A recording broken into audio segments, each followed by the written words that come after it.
el título de su ponencia es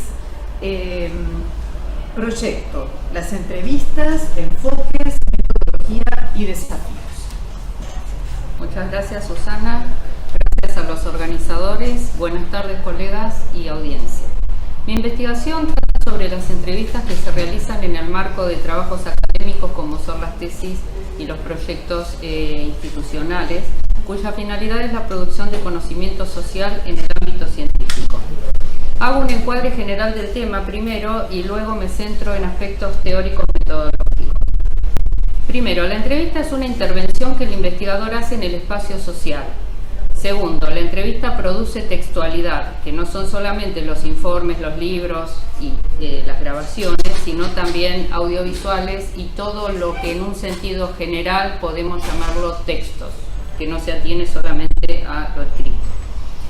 Tercero, la situación del encuentro propiamente dicho, el investigador y los entrevistados asumen roles y trabajan con el objetivo de producir significados sobre un tema o un problema. Los roles que el investigador y los informantes o entrevistados asumen y los sentidos que encuentran sobre el fenómeno social o cultural se modelan en un mismo proceso. En la entrevista cualitativa, los actores generan conocimiento en forma compartida. En la búsqueda de significados, ambos atraviesan desajustes y acomodamientos como consecuencia de problemas de comunicación y también de la confrontación de las diferentes lógicas, creencias y sistemas de valores que se ponen en juego al tratar de explicar la realidad y el mundo desde el punto de vista de cada uno, del nativo o la persona que está informando y del científico, que además cada uno responde a intereses de su comunidad, ¿no? La entrevista, por lo tanto, sobre todo en investigación cualitativa, se enmarca en lo que es la investigación social y requiere un enfoque interdisciplinario. Desde la sociolingüística, Charles Briggs, 1986, propuso un modelo de análisis de la entrevista en el que distingue roles, objetivos interaccionales, pautas que regulan la interacción entre los participantes, marco, que es lo que el investigador hace para comunicar la información que ve o escucha como una experiencia y la tiene que traducir para que circule en un ámbito de especialistas, de científicos. Esa es una adaptación metacomunicativa, se llama. Y la situación social, que es algo diferente al contexto propiamente dicho de la entrevista. Briggs advierte que los errores de interpretación se producen cuando el entrevistador desconoce los repertorios metacomunicativos del grupo con el que interactúa o cuando carece de competencia en el uso del lenguaje local o regional. Esto se refiere a expresiones verbales o gestos cuyo significado varía según la situación específica en la que son emitidos o pronunciados. Dice Briggs que estos errores ponen en riesgo la validez de los trabajos y advierte que la capacidad de reconocer la importancia de la distinción entre el significado referencial y el significado indexical, el significado que varía según la situación específica en la que, por ejemplo, uno hace un gesto como puede ser un guiño, que de esto ya venía hablando Geert, ¿no? Que puede ser un signo de complicidad o puede querer decir muchas otras cosas dependiendo de cuál sea la situación compleja social en la que se inscribe ese gesto. En la entrevista cualitativa, el investigador debe explicitar cuál es su posición de conocimiento con respecto al tema que investiga, lo cual la diferencia de las entrevistas estructuradas, de cuestionarios o de otro tipo de entrevistas que hacen por lo general los periodistas o encuestadores. En ese proceso, los participantes toman conciencia de las lógicas de sus sistemas de pensamiento, sus preferencias estéticas y el fundamento de sus juicios morales, entre otras variantes de lo que es la subjetividad. Ambas partes salen de esta experiencia habiendo modificado sus puntos de vista. Spreadley, 1979, dice que el trabajo de campo convierte al observador en el principal instrumento de investigación, o sea que uno como investigador está absolutamente implicado y además debe desaprender, primero hacer ese ejercicio para poder estar disponible para comprender con otros ojos, con otra mentalidad, con otros sistemas de valores, lo que va a estar tratando de investigar, ¿no? Generar un conocimiento distinto. Entonces, lo primero que un estudiante o investigador que recién se inicia en este trabajo debe considerar es que la decisión de hacer entrevistas direcciona enteramente el trabajo. No se trata solamente de hacer análisis de música o de transcribir conversaciones, sino de organizar un entramado complejo de sentidos y actuaciones en partes posibles de analizar, en partes tratables. Por eso lo de marco, situación, lo que decíamos antes de Briggs, que voy a dar después ejemplos más concretos. Abro cita. Una etnografía es, en primer lugar, un argumento acerca de un grupo humano. Este argumento es un pronunciamiento sobre un tema que se funda en interpretaciones y datos y sigue una cierta organización textual. Así, los elementos del texto etnográfico son la pregunta o problema, la respuesta, que es la explicación o la interpretación, los datos, que se incluyen como evidencias para formular el problema y darle respuesta, y la organización de todos esos elementos, problema, interpretación y evidencia, en un solo argumento coherente. Recordemos que la entrevista tiene datos empíricos, y esa es la evidencia. No tenemos otras evidencias más sustanciales. Por lo tanto, la fundamentación atraviesa todo el trabajo, no es un apartado en un lugar del escrito que presento cuando hago un trabajo de tesis, un plan de tesis o un proyecto. ¿Qué propongo cambiar con esta investigación? Una cierta inercia conceptual con respecto a plantear que la entrevista es una mera técnica de recolección de información. Cuestiones como ¿qué significa un encuentro de reflexividades diferentes? ¿Qué implicaciones éticas tiene la intervención en el espacio social? ¿Qué derechos tiene el informante o colaborador? ¿Qué implica publicar el contenido de entrevistas? Son cuestiones elementales, que además están reguladas por asociaciones profesionales, ¿no? De musicología, por ejemplo, o de antropología.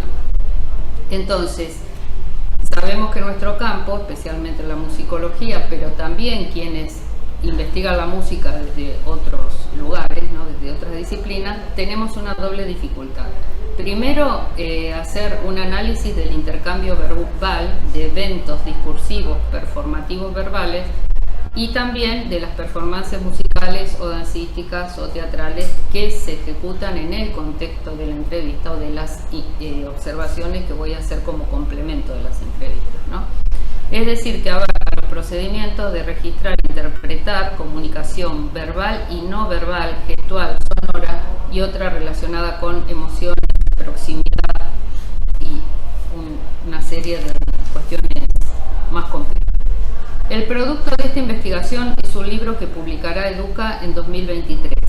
En conversaciones con colegas, por ejemplo con Julián, hemos coincidido la conveniencia de contar con un texto pensado a partir del perfil de quienes tienen formación en artes, en alguna de las ramas de las humanidades, en folclore o inclusive en ciencias sociales, pero que han hecho una aproximación al tema en cátedras de metodología de la investigación y que tienen nociones generales o recomendaciones típicas de manual de metodología que son insuficientes para desentrañar cómo se generan los sentidos que un grupo le asigna a una cantidad de prácticas sociales o a fenómenos sociales, y además es necesario hacer un análisis desde la perspectiva crítica que la dan otras áreas de las humanidades, además de la musicología, ¿no?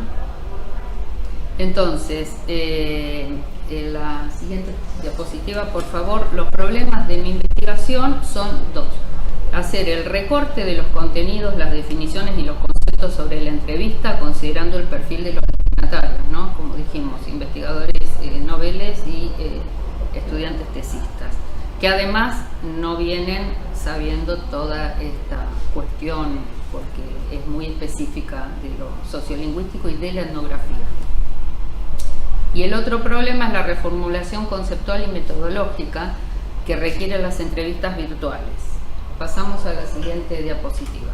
Las definiciones tradicionales de la entrevista dicen que es un encuentro presencial donde dos o más personas comparten un mismo recinto, dialogan, se miran, intercambian ideas y están inmersos en un mismo entorno donde, por ejemplo, se pueden escuchar sonidos del entorno natural y social y quienes más están presentes, un montón de cuestiones como el rapport, la proxemia, que cuando es una entrevista mediada por pantalla deberían reformularse, no se anulan, pero entonces, ¿qué hacemos con eso? Porque hasta el momento no he encontrado textos académicos que aborden la cuestión y le den un nombre distinto. Más allá de que si además se hacen performances, digamos, ¿no? Danza, se muestra algo musical, están limitados a la pantalla, hay mediaciones de micrófonos y otras cuestiones que ya modifican por completo el contexto, la noción de contexto. Es fundamental acá, el contexto no es un telón de fondo donde transcurre la acción, sino que es todo el entramado de significaciones, roles, relaciones de poder, qué temáticas se están discutiendo, qué dinámica, todo eso es el contexto. Hay otra pregunta central que forma parte de un capítulo entero, que es si diferentes repertorios suponen diferentes enfoques en la entrevista. Porque cuando se entrevista a músicos populares, folclóricos o académicos, se supone que las entrevistas tienen que algunas temáticas clásicas o tienen que incluir ciertas cuestiones que parecen canónicas y que por lo general rondan sobre la biografía, sobre cómo resolvió alguna obra en particular, cuántos conciertos dio, qué premios ganó, ¿no? Pero este tipo de temáticas son propias de los comentaristas de espectáculos y de los periodistas. Mi pregunta desde la investigación va hacia si no deberíamos diferenciarnos como musicólogos o como investigadores en el terreno de la música e introducir temas realmente de crítica. Por ejemplo, si tiene sentido seguir pensando en esta división de disciplinar decimonónica, ¿no?, que sucedió entre musicología y etnomusicología, historia y etnografía, repertorios escritos y repertorios orales. Ya que hace más de 30 años hay una cantidad de autores y una cantidad de gestiones que han hecho, entre otros, la Asociación Argentina de Musicología, donde han dicho que esa dicotomía falsa ha sido superada por una integración de metodologías, ¿no?, de las diversas disciplinas.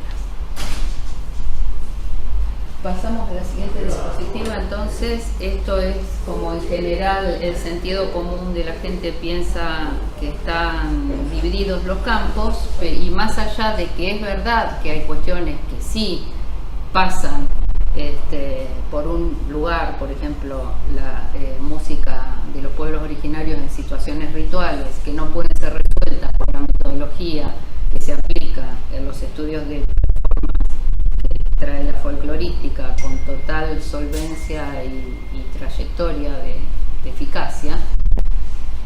También hay que buscar cuáles son las cuestiones que enlazan o qué cuestiones tienen en común las distintas áreas de los campos disciplinares. Bueno, Tomlinson, Treitler son dos de los autores que trabajan estas cuestiones y hablan de la necesidad de una postura crítica de la ideología de la cultura, de poder indagar apropiadamente en cuestiones de ideología, porque explican que estas cuestiones son ideológicas, no son meramente de cómo armo una currícula o las conveniencias de cómo distribuyo el trabajo en las universidades o los conservatorios. Pasamos a las preguntas específicas del registro que me hago en mi investigación. ¿Qué criterios se aplican en la selección de imágenes que se filman de la música o de las imágenes o de la música que se graba? ¿Quiénes tienen derecho a intervenir en la producción, la edición y la mezcla de sonido, por ejemplo, en un audiovisual? Eso tiene que ver con relaciones de poder y con cuestiones operativas. Por ejemplo, si hago entrevistas por correo electrónico, ¿cómo publico ese intercambio? Lo resumo, pongo una parte, explico, lo plasmo con qué datos del correo, ¿no? Y a qué aspectos de la interacción en general, del rapport y todo esto, lo que sucede en el vínculo entre los participantes de la entrevista, afecta esto de estar mediado por una pantalla. Cuánto de espontáneo puede tener o cuánto de problemas de comunicación puede tener esa cuestión. ¿Y qué problemas tiene la transcripción de la música u otras prácticas performativas? Es un tema más conocido para nosotros, pero que también tiene que ver con el trabajo que se hace a partir de una entrevista. Pasamos entonces a la siguiente diapositiva. Ese es el resumen, todo está entrelazado y ahí empieza a aparecer la cuestión de relaciones de poder, que tiene dos aspectos. Uno es que debemos, como estamos en investigación social y en etnografía y en investigaciones cualitativas, no podemos obviar, no tratar el tema de cómo se maneja el poder en las performances específicas o en unas reuniones o un casamiento o lo que fuere. Cuáles son los roles que esa comunidad maneja y cómo la música o la danza tienen que ver con eso, ¿no? Primero desentrañar eso y por otro lado desentrañar esto de quién tiene la autoridad del saber y quién toma las decisiones en cada etapa, en la producción, en la edición, en la postproducción. Entonces voy a poner una fotografía que es bastante atípica, está en el CD que dice ahí, que se llama Cantos del Origen, y es un integrante de la comunidad Wichí que está haciéndose cargo porque le enseñaron a cómo es la mezcla y cómo es la propia música, ¿no?, de su comunidad. Tienen otra manera, otra perspectiva estética, otra preferencia, digamos, que entonces eso sería como lo ideal, lo que habría que hacer, ¿no? Poder interactuar y que, como veníamos diciendo antes, ambas partes modifiquen sus puntos de vista. Entonces, esto tiene que ver con la textualización y la contextualización de los datos, lo que se pierde y lo que se añade cada vez que intervenimos haciendo una traducción de alguna manera de algo que es una experiencia, como es la música, como es la danza, como es una reunión comunitaria. Al traspasar todo eso o tratar de condensarlo en un formato como puede ser audiovisual o una explicación en un informe, eso se llama entextualizar, poner en texto, en el sentido amplio, como dijimos, tomar fotografías haciendo poses y todo esto, ¿no? Y ese es el problema que más hay que explicar para que esto no sea lo de hacer entrevistas una simple recopilación de datos.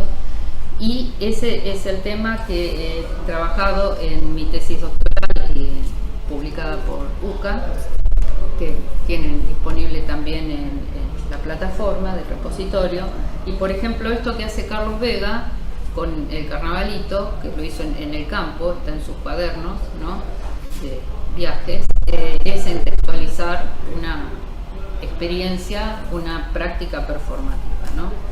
¿Qué hay atrás de eso? Y ahí viene la cuestión de la ideología. ¿Cuáles son los marcos cognitivos que hacen que uno valore de manera diferente una música como puede ser indígena o música clásica, y que haga una escala de valores ahí sin tener en cuenta el lugar desde donde se produce cada uno? Pasamos a la siguiente diapositiva.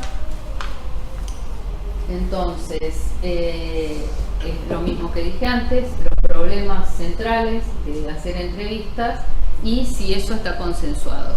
Si, por ejemplo, estoy haciendo una explicación de el sentido que tiene bailar cumbia en un casamiento, tengo que también dialogar y reflexionar juntos con los que están haciéndolo para ver si lo que yo percibo y lo que yo explico e interpreto tiene relación y si no tienen que figurar ambos puntos de vista, ni uno ni el otro. De eso se trata la reflexividad compartida, la construcción de un conocimiento social. La finalidad es la construcción de un conocimiento social compartido, no solamente desde la academia. Entonces, como el título de mi trabajo dice desafíos, he planteado dos desafíos así generales. Uno tiene que ver con, ¿y para qué sirve estudiar tanta cosa, ¿no?, de etnografía, sociolingüística y toda esta complejidad? Y que tiene que ver con la proyección del campo profesional más allá de lo académico y la utilidad del saber experto para trabajar, por ejemplo, en trabajo comunitario, ya sea en instituciones educativas, en iglesias, en lugares de política o donde fuera, ¿no? Porque se trata de investigación social. Y el otro desafío es que el hecho de construir sentido con otros tiene que ver con estar muy consciente todo el tiempo de poder manejar la simetría en las relaciones, que en general nosotros...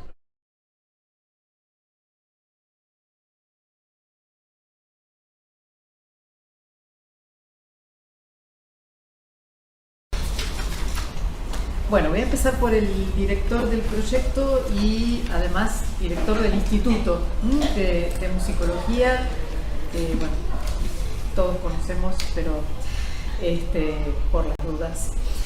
Julián Mosca es doctor en música en el área de musicología por la Facultad de Artes y Ciencias Musicales de la Pontificia Universidad Católica Argentina. Es licenciado también en composición por esta misma facultad y universidad, y además diplomado en música y tecnología por la Universidad Nacional de Quilmes.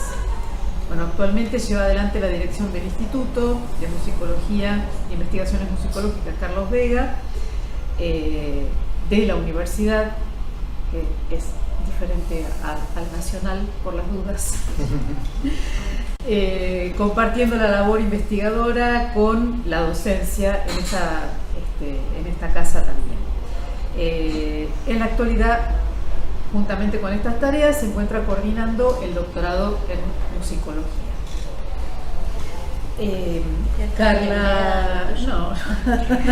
Carla Marina Díaz es licenciada y profesora superior en Artes, Orientación Música, graduada en la Facultad de Filosofía y Letras de la Universidad de Buenos Aires. Es docente e investigadora en el IET, Instituto de Investigación de Etnomusicología, dependiente del Ministerio de Cultura del Gobierno de la Ciudad de Buenos Aires. Se desarrolló como docente en la carrera de Artes de la misma institución donde se recibió, en la Universidad de Buenos Aires, en las carreras de Historia de la Música de la Edad Media, y además fue profesora de música en prácticamente todos los niveles de educación. Está interesada en la música religiosa en Buenos Aires durante el periodo tardo-colonial y en la música vocal de cámara argentina durante el siglo XX, realizando actualmente su programa el programa de doctorado en música, área musicología, en la Universidad Católica Argentina, y su proyecto de tesis indaga sobre las prácticas musicales en Buenos Aires durante el virreinato del Río de la Plata.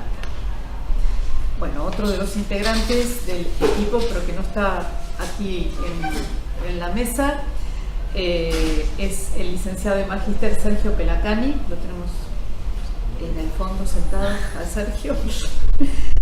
Es licenciado de Magíster en Ejecución de Música Barroca por el New England Conservatory of Music en Boston, Estados Unidos. Es docente de la Cátedra de Música Barroca e investigador en el Instituto de Investigaciones Musicológicas Carlos Vega de esta universidad.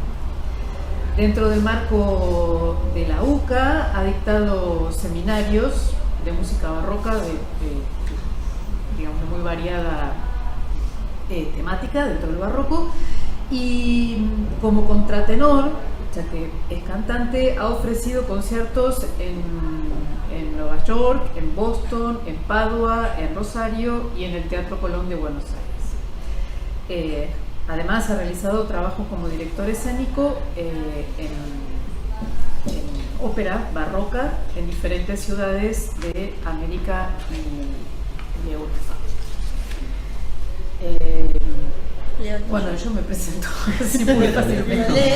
Bueno, yo soy doctora en Artes y Ciencias Musicales por la Universidad de Oviedo, España, y licenciada en Artes, Orientación Música en la Universidad de Buenos Aires. Soy profesora en la Universidad de Buenos Aires en la materia de música medieval, y aquí en la UCA me desempeño como profesora de las materias de Historia 1 y 2, Sociedad Media y Renacimiento, y soy investigadora del Instituto de Musicología Carlos Vega. Formo parte de este proyecto de investigación. Bueno. Vamos a presentar el proyecto un poco entre todos, porque este proyecto, que se titula Prácticas musicales olvidadas en la sociedad rioplatense entre finales de la colonia y comienzos del movimiento independentista en espacios públicos y privados. Es un proyecto interdisciplinario, además, o sea, es un proyecto financiado por la Universidad Católica Argentina, por esta casa, como dijo al principio la vicerrectora de investigación, o sea, fue parte de este proyecto, forma parte de estos primeros financiamientos con los que comenzó la universidad, y una de las características es que tenían que ser proyectos interdisciplinarios, así que con otras facultades. Nosotros nos asociamos, por decirlo de alguna manera, con la Facultad de Historia, entonces de nuestro proyecto también forman parte dos doctores en Historia, la profesora María Cecilia Bar, que además es un especialista en paleografía muy grande y que tiene una gran experiencia en trabajo en archivos, con lo que nos está facilitando muchísimo la tarea, y también el doctor Ariel Eiris, que es especialista en historia colonial, ¿no? O sea que ha trabajado mucho con publicaciones periódicas de la época, por lo que nos está aportando otra mirada, digamos, que desde la musicología nos es muy necesario también, ¿no? Cada uno de los integrantes de este equipo está trabajando un área determinada de estas prácticas musicales olvidadas, digamos así. En el caso de Julián se está dedicando a la música doméstica, ¿no? A la educación y a la bueno, ya después lo va a exponer mejor él. Carla está trabajando sobre música militar y yo me estoy dedicando a la música teatral. Pero terminamos encontrando, bueno, grandes intercambios entre los tres ámbitos, ¿no? Porque en realidad los participantes de estos grupos, ¿no? Que hacían diferentes tipos de música eran prácticamente los mismos. Así que también eso presenta una situación muy interesante, ¿no? La bibliografía musicológica clásica, por ejemplo, las historias de la música de Gesualdo, ¿no? Vamos a poner como un único, digamos, como uno de los tantos ejemplos,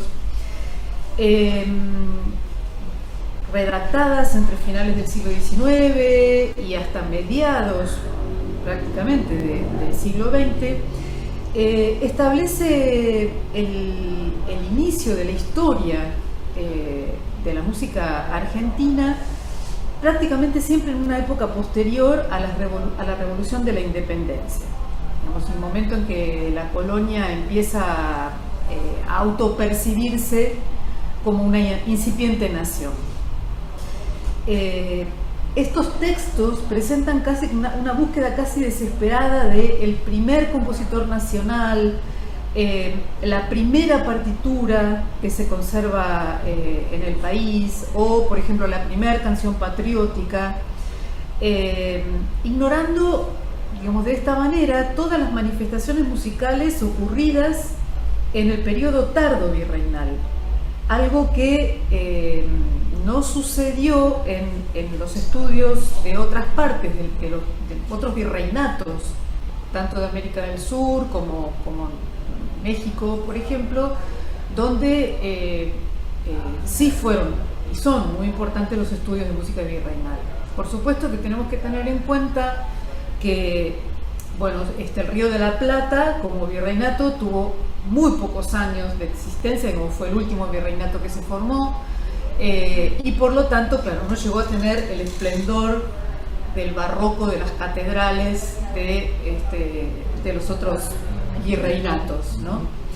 Catedrales o conventos, digamos, de los otros virreinatos. O sea que en realidad es bastante trabajoso, digamos, pero existe y existió todo un movimiento musical durante ese periodo. Según esta mirada historiográfica, nos encontramos frente a dos fenómenos completamente diferentes: el virreinato por un lado y la incipiente república por otro, como si las dos además tuvieran dos discursos musicales completamente diferentes, y como si la tradición colonial española hubiera desaparecido abruptamente para ser reemplazada por música italiana, fundamentalmente la ópera, ¿no? Italiana. Por otro lado, estos estudios también mencionan las consideradas grandes obras compuestas por autores que habían sido formados o que habían recibido cierta educación musical en Europa. O sea, estas posturas, bueno, responden a la idea digamos, del canon de las grandes obras musicales, de la idea del genio, ¿no? que compone, y nuevamente esto provoca que se deje de lado toda una cantidad de manifestaciones que estos propios autores consideran como menores, ¿no? Por no entrar, digamos, dentro de esta caja, digamos, ¿no? Finalmente llama nuestra atención la naturalidad con que la historia de la música considera la súbita aparición de una considerable actividad teatral, actividad musical, perdón, con características prenacionalistas, inspiradas, digamos, como si las ideas del romanticismo español, digamos, como decía antes, tampoco hubieran llegado al Río de la Plata, pasando por alto, digamos, que muchas de esas manifestaciones españolas, digamos, tuvieron después consecuencias musicales en su recepción, digamos, y en su adaptación en el Río de la Plata, digamos, como por ejemplo es el caso de los sainetes, ¿no? O sea, los típicos sainetes españoles representados en el teatro, digamos, son el antecedente de lo que después se transformó en el sainete criollo o en el sainete gauchesco, ¿no? Como por ejemplo el de las bodas de Chirico y Pancha, bueno, que aparecen justamente como los primeros sainetes en todos los libros de historia de la literatura o de historia del teatro, ¿no?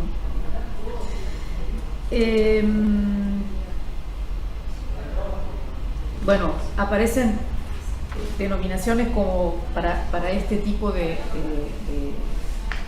música colonial como poco digna, por eso no es estudiada.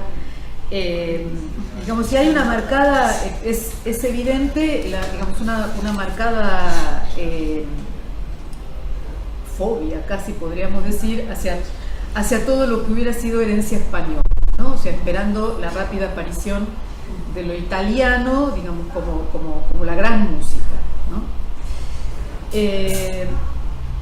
Una visión historiográfica descentralizada como la que proponemos nosotros en este proyecto, o sea, descentralizada con respecto a Europa, ¿no? Digamos, a los grandes centros de producción musical, nos concede la oportunidad de llegar a la comprensión de estos repertorios considerados menores, desde la función y desde el sentido que asumieron en el contexto sociocultural del Río de la Plata.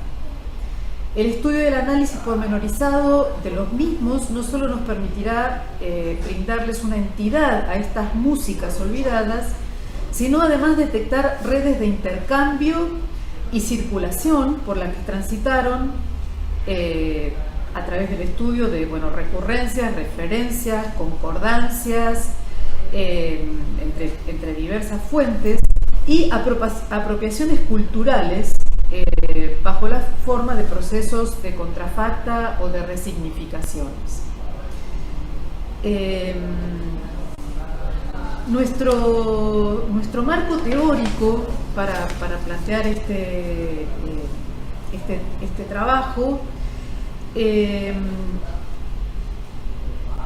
requiere, como dijimos, de una mirada interdisciplinaria que supere la simple tarea de reunión de documentos musicales, que es lo que sí se pueden encontrar en algunos autores, como por ejemplo Valdemar, Axel Roldán, digamos que resulta muy útil por la cantidad de datos y de información, digamos, pero no hay elaboración absolutamente de nada de todos esos datos, ¿no?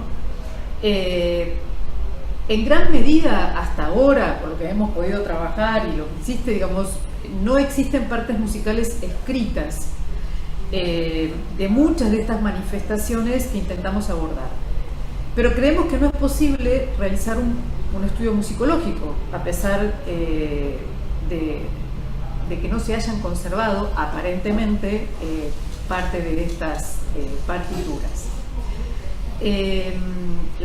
Esta música, de todos modos, tuvo una significación dentro de una sociedad mucho mayor de lo que una partitura solamente, nos podría mostrar. En nuestro caso en particular, nos hallamos frente a un panorama en el que la música está íntimamente unida a la vida social, en un lugar geográfico determinado, como la ciudad de Buenos Aires, o en parte un poco también Montevideo. Nos centramos en Buenos Aires por el hecho de ser la capital del virreinato y no nos referimos a Córdoba porque, por ejemplo, digamos, se nos escapa, ¿no?, de nuestro posible estudio, digamos, pero sí tenemos que hacer algunas uniones con Montevideo porque las relaciones con Buenos Aires eran absolutamente íntimas, ¿no?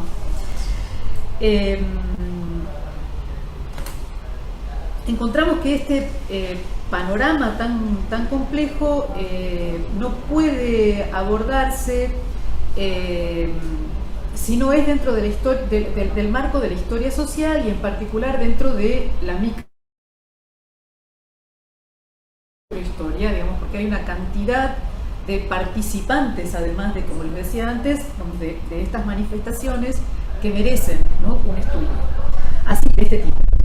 Asimismo, a lo largo del trabajo de este año, hemos visto que también, como marco teórico, la idea del paisaje sonoro nos es muy importante, digamos, con la reconstrucción de lo que pasaba. Ahora, Carla y Julián van a hablar un poco más de eso. Y también encontramos el hecho de que hay un intercambio, por ejemplo, de partituras, ¿no? De instrumentos también, pero no nos hemos dado cuenta de eso hasta que nos hemos relacionado con un investigador español muy importante, Álvaro Mota, que lo tenemos aquí, que se dedica exactamente a escuchar lo mismo de nuevo al intercambio de instrumentos entre España y la corte, ¿no?, y el virreinato del Río de la Plata. Por lo que nos parece entonces importante agregar como marco teórico la idea de la movilidad.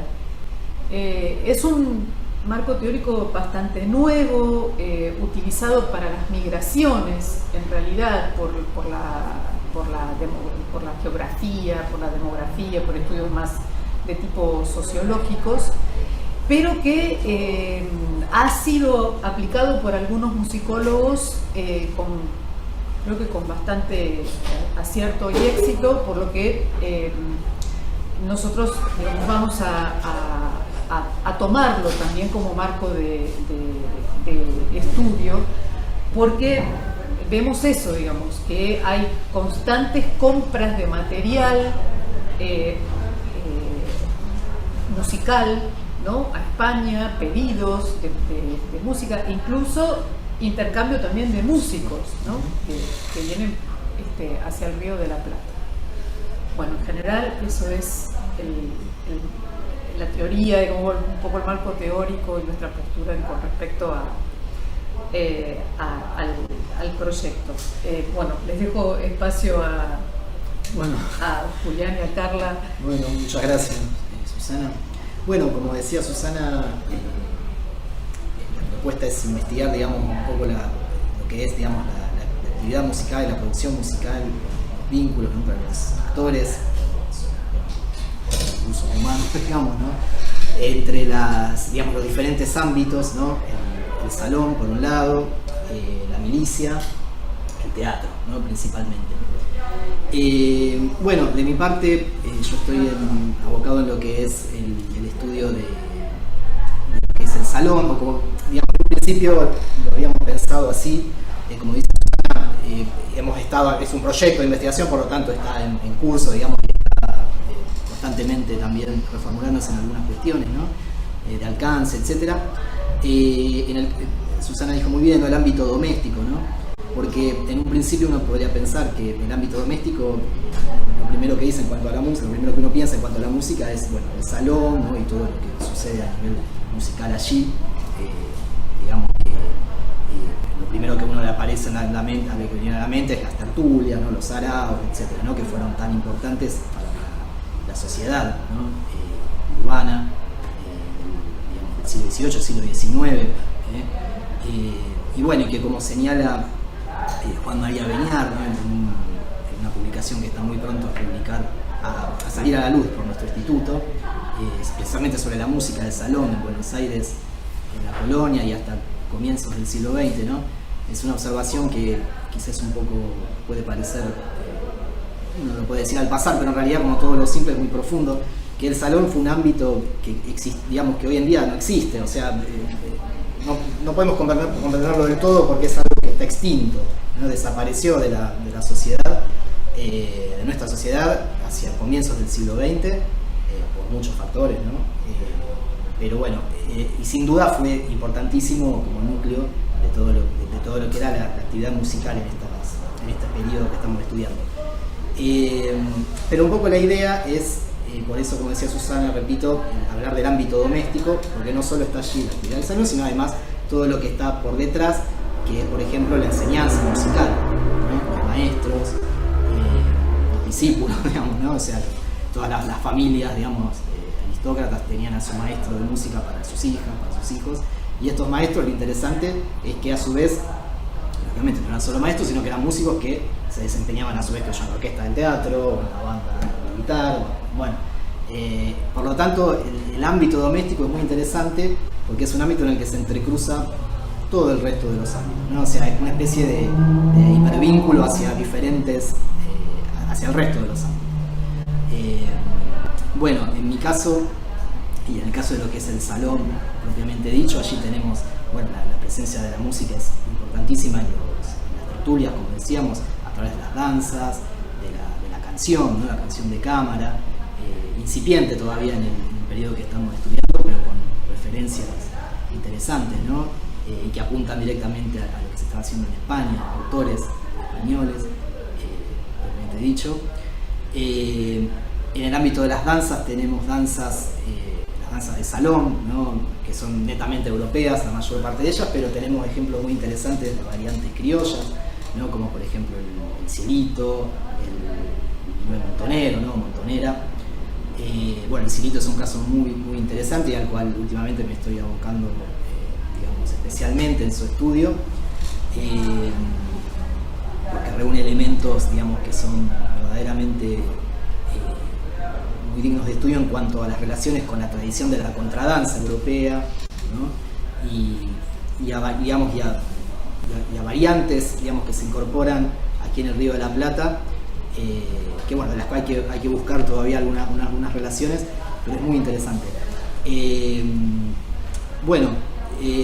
La idea, digamos, es, como decíamos, extendernos, digamos, en cuanto a este ámbito, como un punto de confluencia de los restantes ámbitos, ¿no? Y ver las conexiones que se van produciendo, ¿no? A través de, como decimos, de los actores, ¿no? De los maestros, de los compositores, de los repertorios que se ejecutan, que se bailan, que se cantan. Con respecto a las fuentes, bueno, como decía Susana también, ¿no? O sea, lamentablemente de este periodo en Buenos Aires especialmente no son muchas las fuentes, tenemos una escasez bastante grande de musicales que hace el salón. Tenemos algunos códices importantes, como por ejemplo los cuadernos de la colección Rival Salaberry, sobre los cuales ha dado hace poco una conferencia Norberto Brogini. Y hay muchos investigadores, ¿no? Que de este momento como que volvieron a poner la atención en estos documentos, ¿no? Que son muy interesantes y que fueron en primer lugar abordados por Isabel Aretz en comienzos de la década de 1950. Fue, digamos, la primera que lo fotografió y, si no me equivoco, la única. Y estos documentos datan, algunos los datan entre 1820 a más o menos 1840, ¿no? Pero nos ofrecen ejemplos, digamos, de la música que se ejecutaba en los salones, repito, danzas y canciones, en el periodo, digamos, especialmente en lo que sería la década de la independencia, ¿no? Y en adelante. Seguramente hay ejemplos, digamos, especímenes, digamos, musicales que datan, si bien están copiados con posterioridad, son anteriores. Pero es una de las fuentes importantes y centrales a las cuales nos estamos abocando, estamos intentando de poder abordar en una mayor amplitud. No la tenemos todavía. Después existen otros cuadernos musicales y otros álbumes que son un poco más tardíos, por ejemplo, pero que sí, digamos, continúan reflejando estas mismas prácticas, ¿no? El cuaderno el álbum de Carlos Seguía, o sea, el de Julianita López, exactamente, que es también, o sea, es más hacia 1840 por allí, pero que es muy interesante. Exacto, y igualmente tiene música de 1830, o sea, digamos que la mayor cantidad de documentos musicales uno los podría situar más en la década del 30, ¿no? Pero que se escapa un poquito a nuestro periodo, pero que, repito, igualmente son dignos de ser abordados y digamos, porque reflejan, repito, son continuidades, continuaciones, digamos, de estas prácticas que estamos analizando en este periodo. No sé, Carla, si querés hablar un poquito sobre el ámbito militar y ver también ahí las relaciones que podríamos hacer. Bueno, en primer término quería comentar sobre la heterogeneidad de las fuentes con las que contamos respecto en general a este periodo que abordamos y en específico el caso militar. Si bien uno sabe que el primer punto es encontrar la partitura, no se agota una investigación musical solamente en ese tipo de fuentes. Algunas hemos encontrado, sobre todo en la biblioteca digital hispánica. Yo precisaba justamente tener, digamos, más detalle acerca de cierta fiesta en Buenos Aires cuando las invasiones inglesas habían culminado, y en ese reservorio digital español encontramos toques de guerra y marchas que eran reglamentarios en Buenos Aires para ese tipo de festividades. Y además, digamos, ahí va una fuente específicamente musical, pero otro documento, ¿sí?, que sirvió para poder reconstruir lo que decía Susana del paisaje sonoro de ese evento en específico, y que ahora estoy aplicando a otros eventos que tienen que ver con la milicia y que son netamente musicales, además de contar con elementos de teatralidad, ¿sí?, al haberse producido en la Plaza Central, que era la actual Plaza de Mayo. Otros documentos fueron relatos de testigos presenciales, bandos virreinales, ¿sí?, y también las actas de cabildo. Entonces, entre la conjunción o el diálogo muy cuidado, digamos, muy pensado, ¿no?, y consultado con otros investigadores, se puede realizar una reconstrucción de las dinámicas de esa sociedad en esa fiesta en particular, y bueno, se puede buscar también documentación para aplicar el mismo sistema del paisaje sonoro para poder dar cuenta, ¿sí?, de esta música que no resultaba la música importante o la música relevante, pero que era funcional y era la que estaba en el oído de la gente en ese momento, ¿sí? Yo estoy hablando en este caso de 1807, ¿sí?, en julio de 1807, y la fiesta que estoy analizando en este momento, que es un sorteo de libertades a esclavos que habían combatido contra los ingleses. Sumé, además de la reconstrucción de nociones de teatralidad para poder entender cómo se desarrolló esa, digamos, simbología, por un lado, las dinámicas de esa fiesta, significaciones, ¿no? Es un evento muy fuerte para Buenos Aires que se inscribieran 680 esclavos para que sean sorteados solo 70, y el despliegue musical era enorme. Entonces, bueno, resulta muy operativo para nosotros, tanto para Susana para la cuestión teatral y para Julián también la cuestión de la música doméstica, que compartamos esas herramientas teóricas y que dan cuenta de tantos eventos y tanta música que por ahí se va perdiendo entre los documentos, ¿no? Y bueno, algo que ya comenté en el año pasado, que como ya lo decía Susana y lo decía Julián, el tránsito de músicos entre diferentes instituciones se ve en estos documentos, ¿sí? Músicos que eran de la iglesia catedral o de las iglesias de las diferentes órdenes, también eran músicos en el teatro, que los dirigía Blas Parera. Después también eran los que tenían sus orquestas, que contrataban las casas señoriales. Y bueno, no tenemos un virreinato de oro, como dicen, no tenemos casa de corte, ni castillos, ni palacios, pero Buenos Aires también tenía su pequeño espacio musical y a la vez su espacio musical que incluía a toda la ciudad, ¿sí? Un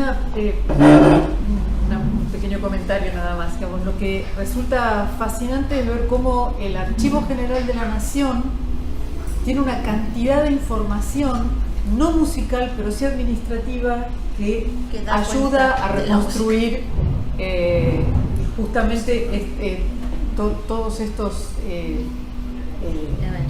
eventos musicales, ¿no? Y lo que decía antes, bueno, de que a pesar de que no tenemos las partituras en sí, digamos, como para poder recrear esa música, lo que sí tenemos es la referencia de lo que se tocó digamos, y generalmente es esa la referencia de que eso vino de España, por ejemplo, ¿no? O sea, en el caso del teatro es bastante sí, los toques de guerra evidente, sí, digamos, aparte lo que mandaban eran manuscritos, borradores, y donde aparecen, por ejemplo, en el caso de la música teatral, se estrenó, o sea, tal fecha en la ciudad de Madrid o en Avilés, y aparecen las listas de actores y de músicos, pero además, digamos, lo que tenemos maravillosamente en España es el hecho de que están todas las partituras. Entonces, tonadillas, sainetes, todo eso, digamos, podríamos viendo, digamos, que en realidad existen las copias que pasaron la censura en Buenos Aires, ¿no? Tranquilamente se puede hacer una reconstrucción sonora con esas partituras, y además porque se puede comparar que la orquesta para la que está escrita esa música corresponde exactamente a la orquesta teatral, a la orquesta del teatro del Coliseo, ¿no? Provisional que existía en Buenos Aires en ese momento. Y bueno, y eso también es una parte de lo que intentaremos hacer con una grabación, será como cierre y un concierto que llevará adelante Sergio Pelacani, digamos, para demostrar que esto suena también, ¿no? O sea, que puede sonar. El Patricios también. Sí, contrataremos a la banda de Patricios. Así es. Bueno, esto es nuestro proyecto de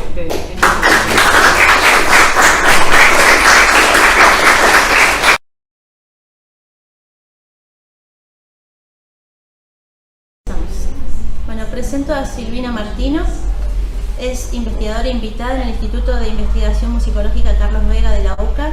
Es docente investigadora categorizada por la Secretaría de Políticas Universitarias, con lugar de trabajo en el Departamento de Artes Musicales y Sonoras de la Universidad Nacional de las Artes, donde ejerce como profesora titular ordinaria de técnica vocal. Es doctoranda UCA desde 2020. Desde 2018, co-directora de proyectos FIAC acreditados por la UNA.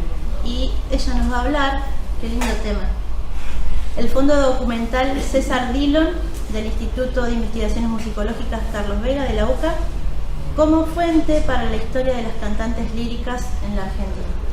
Gracias. Bueno, buenas tardes a todos, a todas.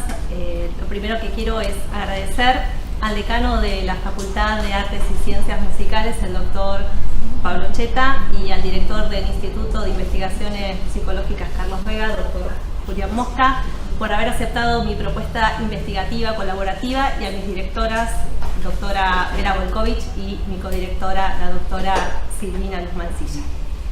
Gracias. En abril del 2020 he presentado al posgrado de Musicología de la UCA mi proyecto de tesis doctoral titulado Mujeres cantantes de la lírica argentina durante la primera mitad del siglo XX, un estudio histórico sobre performance, recepción y pedagogía del canto, el cual ha sido aceptado formalmente para su desarrollo dentro de la institución. Durante la etapa heurística observé que la figura de César Dillon, como autor de varios libros sobre historias de la ópera, de los teatros, de las asociaciones musicales, representa una fuente esencial para mi investigación en curso. Interesado en los aportes de los intérpretes líricos desde un rol de coleccionista y de investigador independiente, el doctor Dillon cedió parte de sus materiales al Instituto de Investigaciones Musicológicas Carlos Vega de la Universidad Católica Argentina.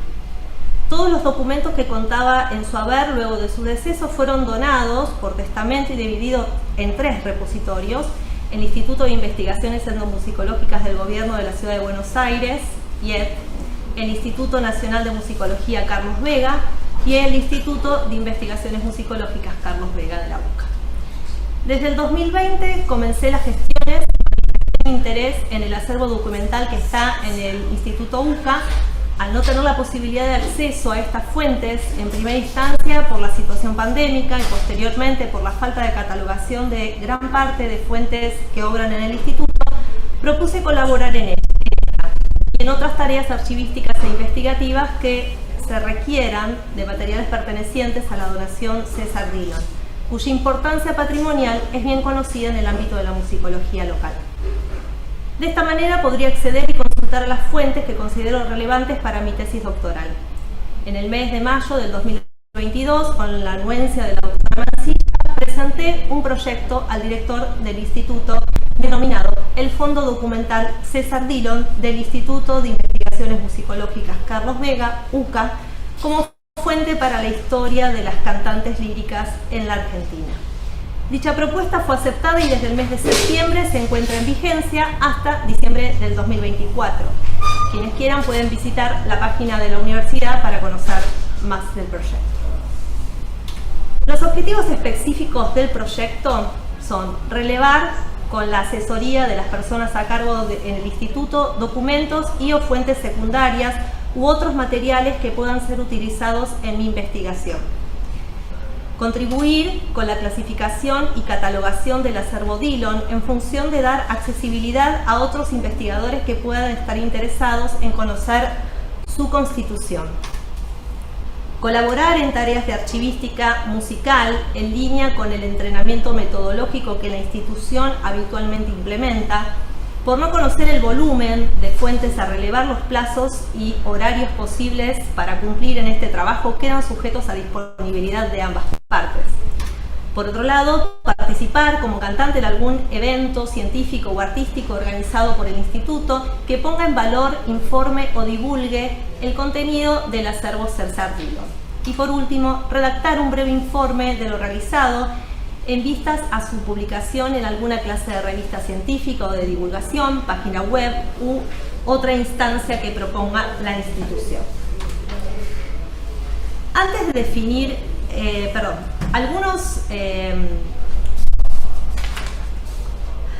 durante la formulación del proyecto surgieron algunos interrogantes relacionados con la jerga archivística. Algunos de ellos fueron, por ejemplo, ¿es lo mismo archivo que colección? ¿Qué es un fondo? Como investigadora, la consulta en bibliotecas y archivos específicos es un recurso para la búsqueda de fuentes. Pero la posibilidad de trabajar con un fondo documental que aún no ha sido terminado de catalogar genera algunos desafíos que van más allá de la mera búsqueda de fuentes vinculadas a un tema de investigación específico.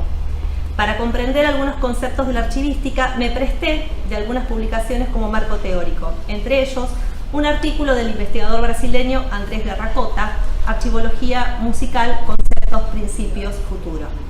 Para comenzar, era necesario comprender la diferencia entre archivo y colección. Como propone Garracota, cito, algunos conceptos de archivología tradicional son utilizados frecuentemente de manera interconceptual. Es el caso de archivo y colección, sobre las cuales hay confusión generalizada, que exacerba cuando estas expresiones técnicas son traducidas de un idioma a otro. Cierro cita.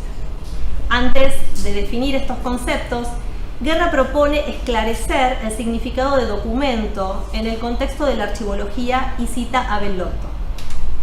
Documento es cualquier elemento gráfico, iconográfico, plástico o fónico mediante el cual el hombre se expresa. Es el libro, el cuadro, la escultura, la película, la cinta magnética, en fin, todo lo que sea producido por razones funcionales, jurídicas, científicas, técnicas, culturales o artísticas en la actividad humana. Otros conceptos para aclarar antes de comenzar con este proyecto fueron las categorías archivo y fondo. Garracota muy claramente expone que archivo, en primera instancia, dice que es un conjunto de documentos independientes de la naturaleza de los soportes, acumulados por una persona física o jurídica, pública o privada, a lo largo de sus actividades. Y como segundo ejemplo, dice que es institución o servicio que tiene por finalidad la custodia, el procesamiento técnico, la conservación y la utilización de archivos. Con lo expresado hasta el momento podría señalar que mi trabajo estaría vinculado a un conjunto de documentos que pertenecieron a un archivo. Sin embargo, Garracota explica que el término técnico que más define el conjunto de documentos de naturaleza archivística es el conjunto de fondo archivístico. Según el Consejo Nacional del Brasil, fondo es conjunto de documentos independiente de la forma o del soporte orgánicamente producido y o acumulado por una persona física, familia o institución en el transcurso de sus actividades y funciones. Con las debidas aclaraciones, mi proyecto colaborativo con el Instituto de Investigaciones Musicológicas Carlos Vega y mi búsqueda relacionada a mi tesis doctoral se realizaría entonces en el Fondo Documental César Dillon. La figura de César Dillon y su interés por los documentos en lo personal ha sido descubierta en esta institución en el año 2017 como participante del seminario de posgrado Dilemas de Identidad en Músicas Latinoamericanas, el caso llamado Nacionalismo Musical Argentino, dictado este seminario por la doctora Silvina Mansilla y el doctor Ignacio Weber. Para mi asombro, el primer día del curso escuché una grabación en la que yo era la intérprete. Se trataba de la reproducción de un fragmento del aria Come son rari fiori nell'autunno de la ópera Il sogno d'Alma del compositor argentino Carlos López Buchardo, que se había realizado en el Salón Dorado del Teatro Colón en noviembre del año 2003 para homenajear los primeros 50 años de la ópera argentina. Como intérprete, docente e investigadora, admito que nunca imaginé ser la fuente sonora partícipe de un seminario al que concurría como asistente. Menos que mi voz, cantando en italiano, sería el disparador elegido por la profesora para iniciar el tema en torno a los dilemas de identidad de las músicas latinoamericanas. Indagué sobre este material y supe que la docente había podido acceder a una registración del concierto grabado en vivo en formato CD que formaba parte de la donación Dillon. Era una reproducción del mismo CD que tengo yo. La pregunta era cómo habría llegado una copia de ese concierto al doctor César Dillon. Es una respuesta que aún no puedo dar. Posteriormente a este seminario comenzó mi interés por realizar un posgrado, la elección del doctorado en musicología de esta universidad y la búsqueda de un tema para problematizar con la magnitud de una tesis doctoral me permitieron conocer parte del acervo Dillon que se encuentra en el IER. Algunas de las fuentes fueron consultadas en esa institución que generaron interrogantes que colaboraron en mis primeros trabajos de investigación. Estos documentos eran de carácter epistolar, intercambios de faxes, herramientas que hoy están en desuso, y correos electrónicos impresos correspondientes al doctor Dillon. Con la lectura y el análisis de esas fuentes surgió la figura de Juanita Capella, soprano argentina de trayectoria internacional, fallecida en el apogeo de su carrera artística en Italia a los 35 años. Mi interés en esa cantante provocó que formalizara en el año 2019 mi primera ponencia, titulada Juanita Capella, un capítulo olvidado de la lírica argentina. Este trabajo se enmarcó en el proyecto que codirigía con Silvina Mansilla, llamado Música, Identidad e Inmigración Italiana, radicado en el DAMUS. Fue expuesto en el ámbito de las jornadas de investigación que periódicamente organiza la Secretaría de Investigación y Posgrado de la Universidad Nacional de las Artes. En esa ocasión expuse que toda biografía da cuenta de su tiempo. Sin duda el perfil de la gran cantante que fue Juana Capella permite avisorar otras figuras femeninas, también estelares, que están ameritando una investigación exhaustiva que permita una mayor comprensión sobre la propia historia cultural y al mismo tiempo sobre la historia de otros que se conecta con la propia. Es que hay que recordar que la ópera a comienzos del siglo XX generó un movimiento colectivo artístico impresionante en el que músicos y cantantes se trasladaban por diferentes puntos del mundo en las llamadas compañías itinerantes de ópera, organizadas por empresarios que tenían sus contactos con teatros de diferentes ciudades. Así, el intercambio permitió que muchos compositores y directores reconocidos de origen europeo cruzaran hasta las orillas del Río de la Plata. A partir de ese trabajo comencé a observar que era posible generar una red entre varias cantantes contemporáneas que se relacionaban entre sí. Los vínculos posibles entre ellas se daban por medio de un mismo maestro de canto, instituciones de formación musical, en la que algunas de estas cantantes fueron alumnas y en otras instituciones han sido docentes, como así también el hecho de compartir escenario en algún título operístico, tanto en teatros argentinos como en teatros europeos. Hoy algunas de ellas son parte del corpus de mi tesis. Si bien hasta el 2019 no tuve certeza de iniciar el posgrado, el contacto con el archivo Dillon y empezar a indagar sobre la historia de la soprano Juanita Capella había sido motivo de algunas investigaciones.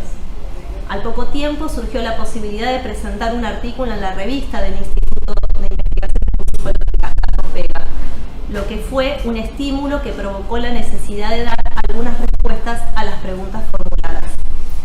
Ya en el 2020, luego de atravesar el proceso de referato, se produjo la publicación del artículo La soprano Juana Capella, primeros apuntes para una historia de la interpretación vocal femenina operística en la Argentina de principios del siglo XX.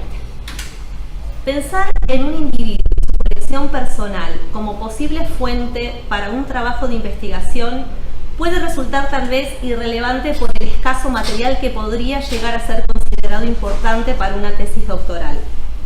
En este caso particular es necesario saber que el doctor Dillon, gracias a su interés en la historiografía de los teatros líricos de Buenos Aires, ha realizado intercambios colaborativos con varias personas, entre los que encontramos directores de teatros, escritores, musicólogos, intérpretes, etc.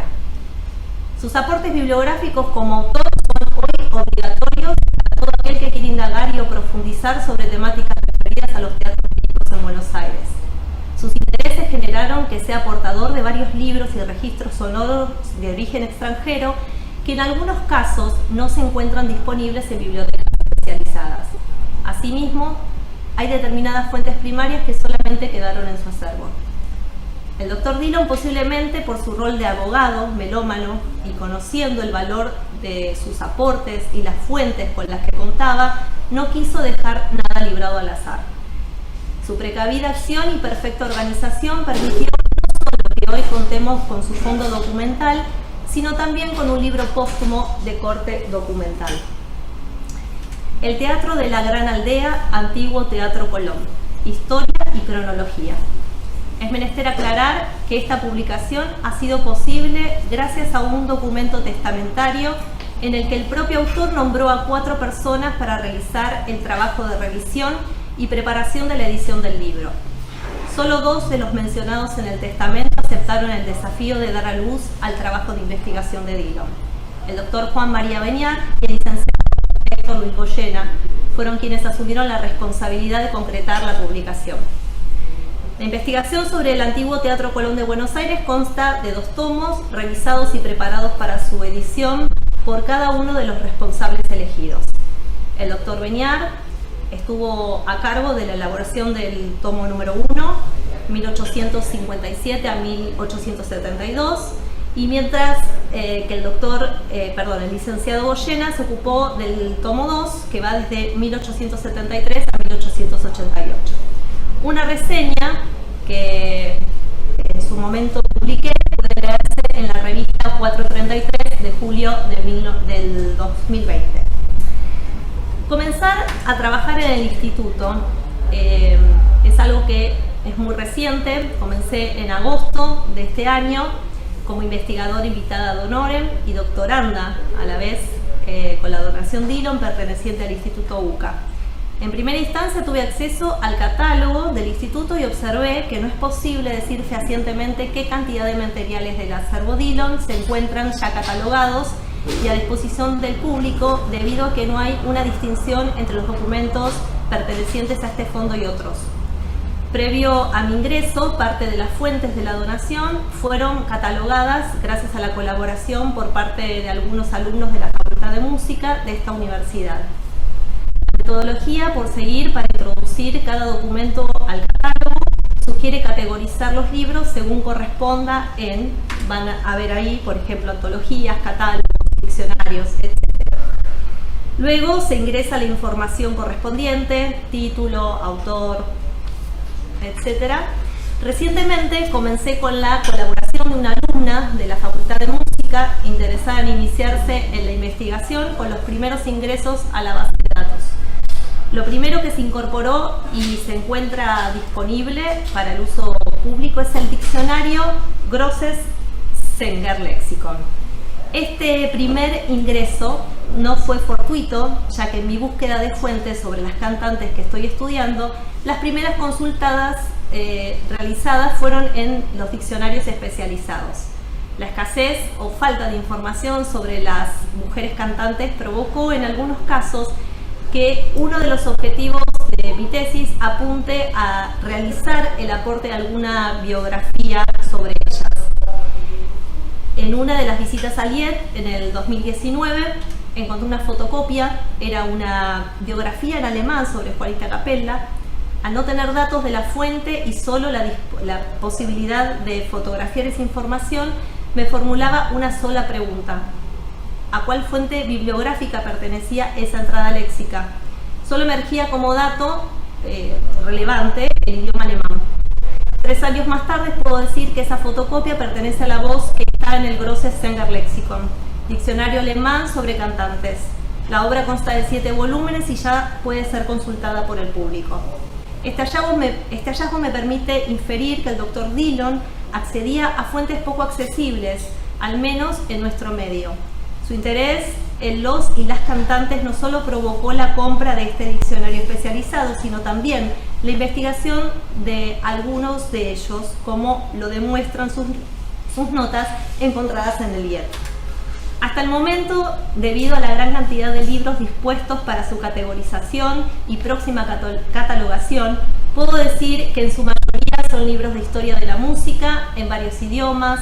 Además existen números de revistas especializadas en teatros de la década de 1920 y discografía aún no revisada.